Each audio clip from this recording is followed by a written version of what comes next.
दोस्तों नमस्कार। TV India के खास कार्यक्रम मंथन में आपका बहुत बहुत स्वागत है। इस सेगमेंट में हम चर्चा करते हैं एक्सपर्ट के साथ ऐसे मुद्दों पर जो सीधे आपसे जुड़े रहते हैं। और आज का मुद्दा है महाराष्ट्र में 32 महानगर पालिकाओं के लंबित चुनाव। सरकार की मंशा दिख रही है कि बीएमसी समेत जितने भी महानगर पालिकाओं के चुनाव अभी तक पेंडिंग है उन्हें कराया जाए। उसकी सरगर्मियां भी तेज हो गई हैं। ग्राउंड लेवल पर देखेंगे तो राजनीतिक गतिविधियां भी साफ तौर पर नजर आने लगी हैं कि अब चुनाव नजदीक आ गए हैं। क्या समीकरण बनेंगे? क्या पिछले लोकसभा और विधानसभा चुनाव की तरह ही बीएमसी में बीजेपी और महायुति की सत्ता होगी, या वहां पर उद्धव ठाकरे और महाविकास आघाड़ी का गढ़ कायम रहेगा? ये कई ऐसे मुद्दे हैं जिस पर आज हम विस्तार से चर्चा करेंगे। और इस पर चर्चा करने के लिए हमारे साथ खास तौर पर मौजूद हैं political analyzer expert doctor Atul Naik ji. आपका बहुत बहुत स्वागत है। तमाम तरह के सवाल हैं, कार्यकर्ताओं के अलग अलग सवाल हैं, आम जनता के अलग मन में सवाल चल रहे हैं। आपको लगता है कि चुनाव हो जाएगा इसी साल? एक बहुत पुरानी कहावत है, देर आए दुरुस्त आए। अब दुरुस्त आए कि नहीं आए इस बात को देखना है, उसका इंतजार है, पर देर आई ये बात जरूर है। अब तो न्यायपालिका ने ये बताया हुआ है तो चुनाव होकर के रहेगा। अमूमन आजकल ये देखा जा रहा है कि चुनाव में समय बड़ा कम दिया जा रहा है, क्योंकि सोशल मीडिया है और बाकी लोगों की जागरूकता का स्तर जो है वो उठा हुआ है। तो उस वजह से चुनावों में जो पहले सरगर्मी बनाई जानी होती थी उसकी अब जरूरत नहीं पड़ती है। अमूमन ऐसा देखा जाता है कि सोशल मीडिया ने लोगों को चुनावों के लिए सभी समय रेडी करके रखा हुआ है मेंटली। अब रही बात समीकरणों की। समीकरणों में ये चार सत्ताधारियों के, भाजपा के साथ जो 3 और रिपाई मिलकर के 4, और उस तरफ जितने बाकी बचे हुए हैं वो सब इनसे रूठे हुए, इनसे छूटे हुए, इनसे बिछड़े हुए और कानूनी तौर पर पक्ष विपक्ष में बंधे हुए, ऐसे सारे लोग अपोजिट में। तो ये सीधा सीधा समीकरण है। बावजूद इस बात के कि हमारे पास में मल्टी पार्टी डेमोक्रेसी है, मुझे बिहार की तरह यहाँ पर कोई त्रिसूत्री नहीं नजर आती। ये द्विसूत्री और सीधे सीधे 2 पक्षों के बीच का चुनाव लग रहा है।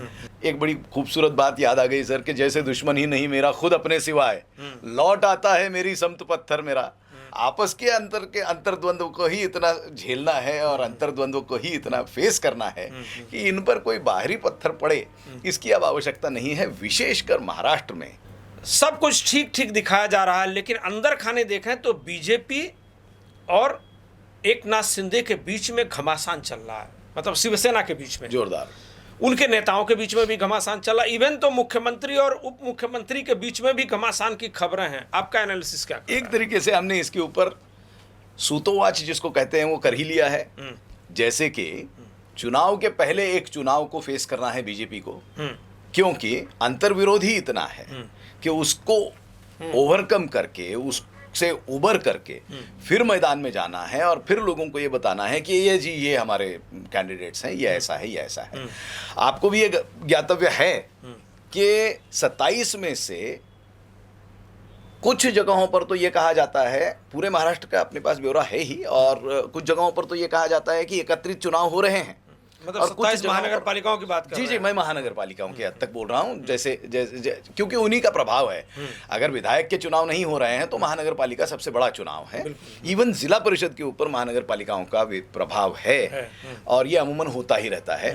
बहरहाल उसका एक विश्लेषण अलग रहेगा, परंतु आप ये देख रहे हैं कि 27 में कुछ जगहों पर तो ऐसा कार्यकर्ताओं में मंतव्य है कि एकत्रित हो रहे हैं, और कुछ जगहों पर ऐसा मंतव्य है कि नहीं ये तो धनुष वाले को जाएगा, और ये तो घड़ियाल वाले को जाएगा, और ये कमल वाले को जाएगा, और ये तीनों अलग अलग तरीके से आज भी जो बैनर लग रहे हैं पूरे महाराष्ट्र में दौरा करके आ रहे हैं हम लोग। और आप देखिए कि जहाँ तहाँ जो बैनर लग रहे हैं, जहाँ तहाँ जिन लोगों के तैयारियाँ चल रही हैं वो दिख रही हैं, और आधी जगहों पर तो तैयारी एकत्रित दिख रही है, और आधी जगहों पर तो अलग अलग से भी चुनाव लड़ने की लोगों के मतलब कार्यकर्ताओं की मानसिकता हो रही है।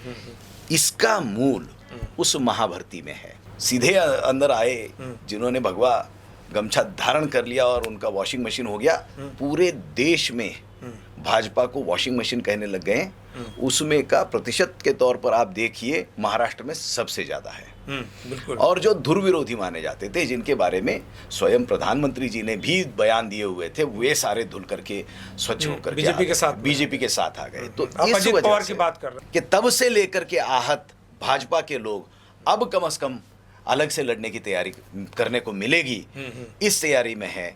तब से लेकर के नहा धो करके स्वच्छ होकर के अंदर आने के लिए लालायित लोग, एक ही सोर्स है, वो है कि भाजपा क्या चाहती है, और भाजपा इन लोगों को साथ में लेकर के चलेगी तो काफी कुछ देना पड़ेगा, कम लेना पड़ेगा। और उसके बाद इस महानगर पालिका के चुनावों के बाद एक बहुत महत्वपूर्ण बात मेरे दिमाग में आती है, वो ये कि कई जगहों पर, कई इंपॉर्टेंट जगहों पर भाजपा को नए सिरे से मतलब पार्टी को बांधना पड़ेगा, सुसूत्रता लानी पड़ेगी पार्टी में। इस चुनाव के मद्देनजर हम अगर आकलन करें तो बीजेपी और शिवसेना में आपको मजबूत कौन दिख रहा है? प्रश्न दो तरीके से उत्तर दिया जा सकता है।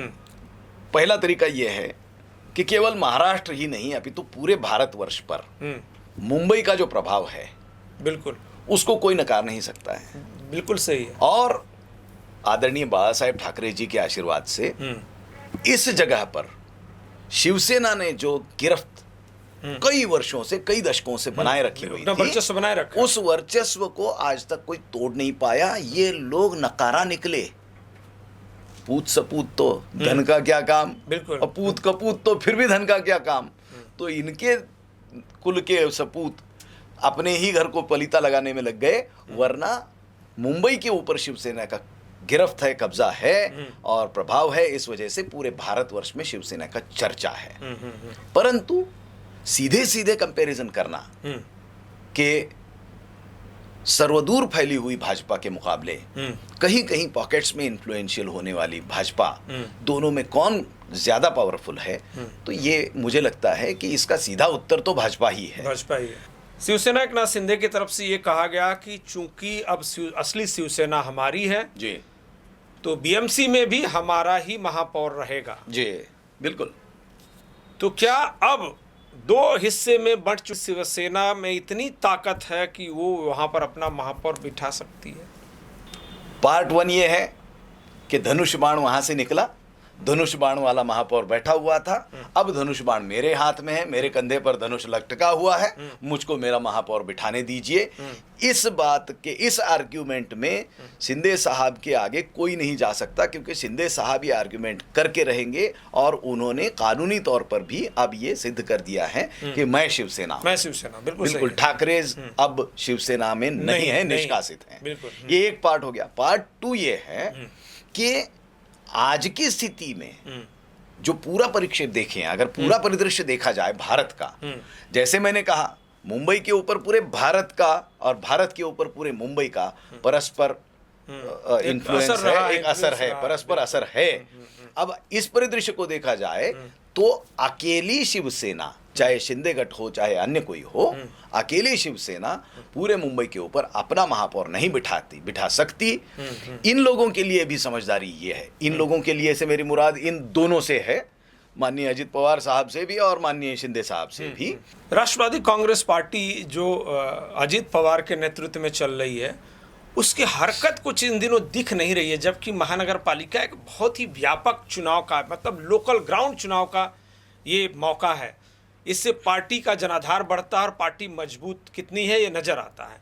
लेकिन अगर राष्ट्रवादी कांग्रेस पार्टी अजित पवार के परफॉर्मेंस को देखें तो वो कहीं नज़र नहीं आ रही है। वजह क्या दिख रही है आपको?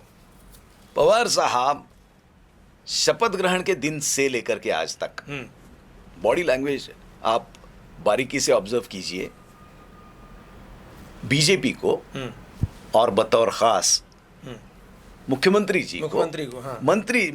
जी को अपनाने का और उनको कंफर्ट देने का काम कर रही है। इस तरह की बॉडी लैंग्वेज या इस तरह की उनकी सारी चाल ढाल वैसी दिखती है, और उस चाल ढाल का कारण उनकी अंतर्गत रणनीति वैसी है, वो रणनीति रिफ्लेक्ट करती है उनके चाल चलन के ऊपर। आज की तारीख में पवार साहब को जो हासिल करना था, अजित पवार साहब को, बिल्कुल बड़े पवार साहब के बारे में तो क्या ही एनालिसिस किया जाए। बहरहाल पर अजीत पवार साहब को जो हासिल करना था वो इस गठबंधन में केवल प्रवेश मिलने से और मंत्रिता मिलने से ही हासिल हो चुका हुआ है। अब कुछ जो महत्वाकांक्षी लोग हैं जिनका पुनर्वसन नहीं हुआ है, ये हुआ वो हुआ है, पवार साहब मतलब फिर से अजीत पवार साहब अपने चाचा के ही भतीजे हैं। इतने रास्ते उनके पास है कि कोई अगर महत्वाकांक्षी है और उसका पुनर्वसन नहीं हुआ है या उसको कुछ किसी तरीके से उसको अगर सेट करना है तो वो सेटिंग करने की उनके पास क्षमता है। वो बिल्कुल पतंग ढीली छोड़ेंगे क्या, ऐसा उनके चाल चलन से दिख रहा है। मगर आखिर हैं पवार, आखिरी मोमेंट में किस तरह लिंगी मारेंगे और किसके टांग में टांग फंसा करके किसका मुंह पे गिरा देंगे, ये देखने लायक बात है। इस पर नजर रहेगी, मगर आज तक की तो चाल चलन से यही नजर आ रहा है। आक्रामकता के तौर पर देखें तो जिस तरह से एकनाथ शिंदे जिस पार्टी से निकल कर आए, जितना आक्रामक उसके खिलाफ दिखते हैं जी, उतने आक्रामक अजीत पवार, शरद पवार या उनकी पार्टी के प्रति नजर नहीं आते। सर ये तो कई बार बोली जा चुकी बात है कि चाचा भतीजा अविभक्त हैं, अविभाज्य हैं। चाचा भतीजे से और भतीजा चाचा से पूछे बिना कुछ नहीं करता। ये मैं कह रहा हूं क्या, ये कई बार मतलब ये 10,000वीं बार हो सकता है कोई बात दोहराई जा रही है। लगातार यही नैरेटिव सामने आती है। ये महाराष्ट्र के सियासत में सबसे ज्यादा दोहराई हुई बात मेरे ख्याल से यही है। मतलब विश्वास खो चुके हैं। विश्वास की बात नहीं है, विश्वास की बात नहीं है, रणनीतियों में समानता। आंख मूंद करके अगर आप सिर्फ कृतियों को एनालाइज करें तो आप देखिएगा अरे इनकी स्ट्रेटेजी तो चचा के जैसी है। तो चचा अविभाज्य है इनकी मानसिकता से, और उस वजह से वो चचा को जितना चाहिए उतना किनारे किनारे से विरोध करेंगे। अब चचा ने बता करके रखा हुआ है, तू बच गया, शांति से रह, तेरी गाड़ी तू हाँक। रोहित जी है ना बीच बीच में कोई थोड़ा सा बलवा करने के लिए, तो अब वो चचा भतीजा नहीं, ये चचा भतीजा तो कर ही रहे थोड़ा बहुत। आपने जिक्र कर दिया राज ठाकरे का। मराठी मानुष के नाम पर चुनाव लड़ने वाले, पूरी राजनीति का दारोमदार जिनका मराठी मानुष के नाम पर, उसको उत्थान के नाम पर, उसको न्याय दिलाने के नाम पर, उसको नौकरी दिलाने के नाम पर, उसको प्रतिनिधित्व देने के नाम पर अभी तक लड़ते रहे, कुछ नहीं हुआ। एक नगर सेवक भी नहीं जीत के आ पाया। अब नया समीकरण बना है, उद्धव ठाकरे के साथ राज ठाकरे आ गए हैं, 2 ठाकरे ब्रांड एकजुट हो गए हैं। क्या इम्पैक्ट होगा? ये सारी कवायद बिना इम्पैक्ट की है, माफ करना, स्पष्ट रूप से बताना चाहिए। जब तक राज ठाकरे जी मुद्दों की राजनीति कर रहे थे और उनके राजनीति का केंद्र केवल भाषावाद नहीं था, तब तक उनकी बात सुनने के लिए लाखों लोग आ रहे थे और उनकी बात लाखों लोग गुन भी रहे थे, केवल सुन नहीं रहे थे। अब क्या हो गया कि उनके पास कोई मुद्दा रहा नहीं सा लगा। पहली बार राज ठाकरे जैसे बेहतरीन वक्ता के पास में कुछ नहीं है, ऐसा लगने लग गया। अब मुझे बताइए, इन लोगों ने आखिरकार अपना द्वंद्व खत्म करके एक दूसरे के साथ में आकर के बची खुची इज्जत बचाने का प्रयास किया तो गलत क्या किया? अब ये नहीं करते तो और करते भी क्या?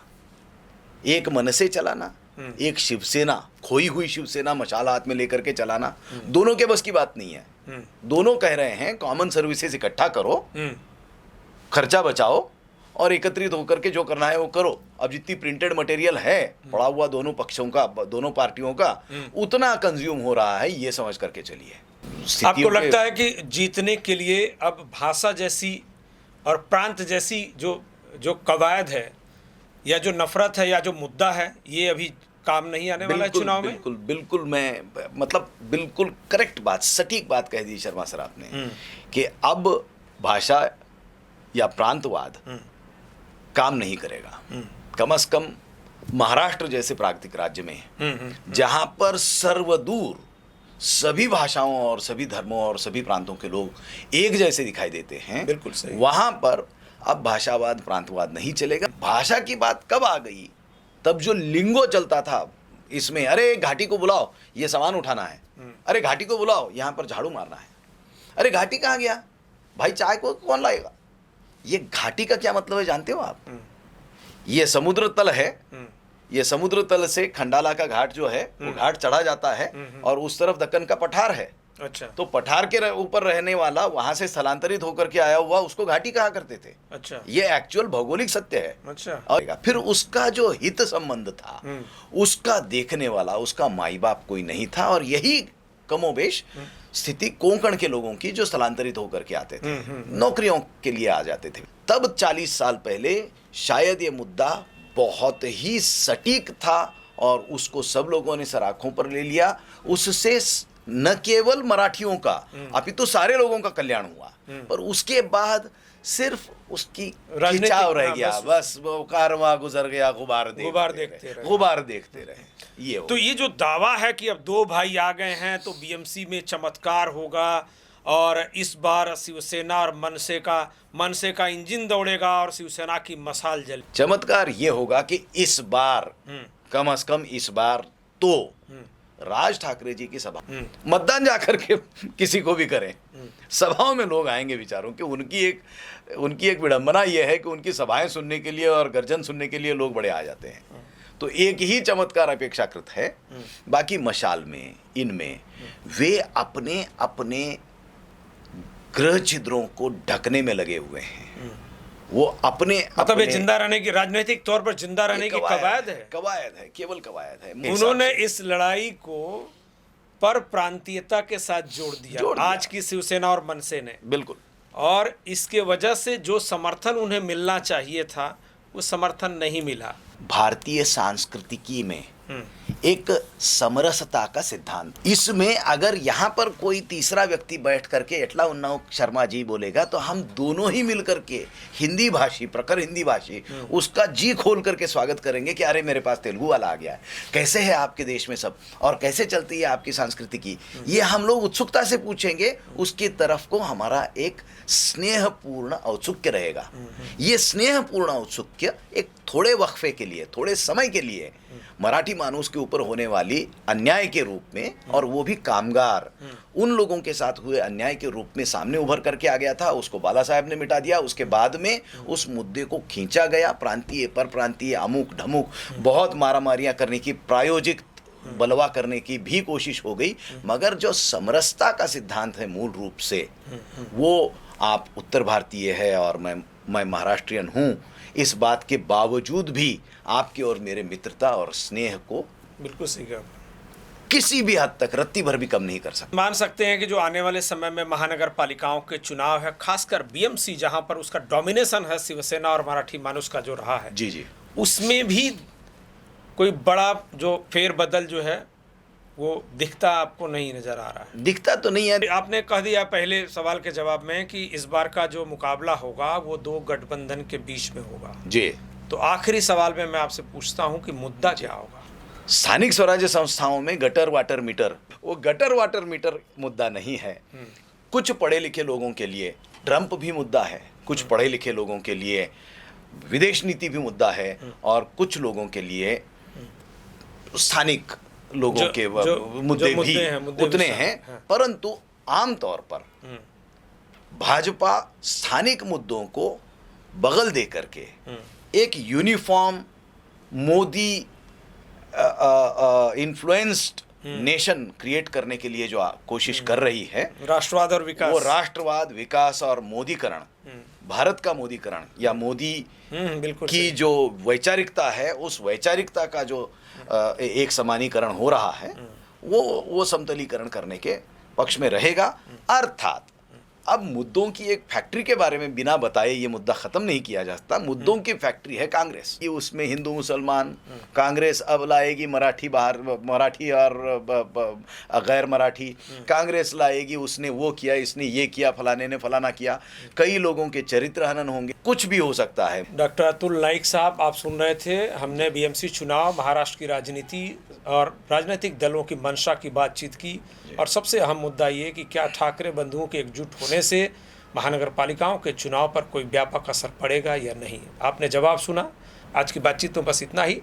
मंथन में हमारी कोशिश यही रहती है कि आपसे जुड़े मुद्दों की बिल्कुल ही ऑर्गेनिक तरीके से हम उस पर चर्चा करें और आपके मन में जो चल रहा है उन सवालों पर हम एक्सपर्ट की राय जानें और उनका एनालिसिस आपके सामने प्रस्तुत करें।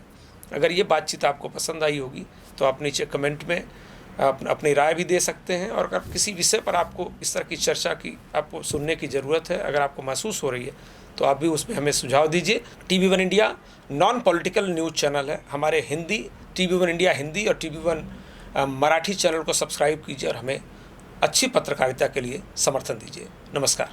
नमस्कार।